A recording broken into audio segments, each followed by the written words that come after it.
bugun yangi O'zbekiston ruhi paydo bo'ldi. Ya'ni tashqi siyosatda, xalqaro munosabatlarda Markaziy Osiyo plus formatlar aynan O'zbekistonda bo'lyapti. Kecha hurmatli prezidentimizni Euronewsga bergan intervyusini diqqatli bilan kuzatdim. Bilamizki, Euronews Yevropada 27 ta davlatidagi eng ommaviy va hamma mutaxassislar, siyosatchilar doimiy kuzatadigan tarmoq.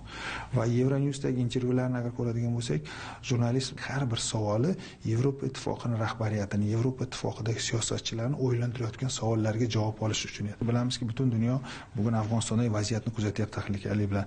Lekin bundan ro'pararosi 2 yil oldin hali hech kim Tolibon harakati bilan hamkorlik boshlamagan paytda bizni prezidentimiz xavfsizlikni ta'minlashda va butun Markaziy Osiyoni xavfsizlikni ta'minlashda ham Afg'onistondagi bugungi kuchlarning o'z o'rnini topishida muhimligini aytib berdi. Va investorlar bugun faqat O'zbekistonga emas, balki yaxlit Markaziy Osiyoga investitsiya qilmoqchi.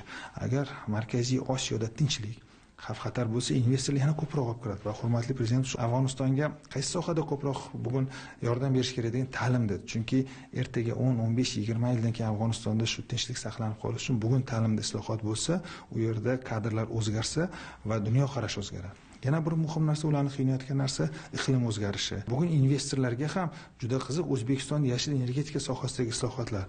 Chunki ertaga siz ustingizda kostyum, kiyim qaysi energiyadan tikilgansa, yashil energetikadan desangiz, bu Yevropa bozoriga kirish osonroq. Va hurmatli prezident bu maqolada ham Yevropa investorlariga O'zbekistondagi yashil energetika sohadagi islohotlarni ochib. O'ylaymanki, bu uchrashuvni faqatgina Markaziy Osiyoni aholisi emas, balki butun Yevropa ittifoqi 27 ta davlat va G7 ga kiradigan 3 ta davlat bor.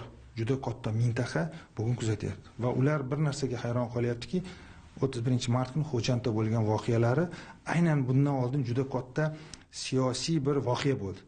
Ya'ni 30 yil deganda 1-marta Markaziy Osiyo chegara sohasida, do'stlik sohasida birlashdi. Qancha biz Markaziy Osiyo yagona mintaqa sifatida qaraydigan bo'lsak, investorlar ham kelishdan oldin o'ylaydi.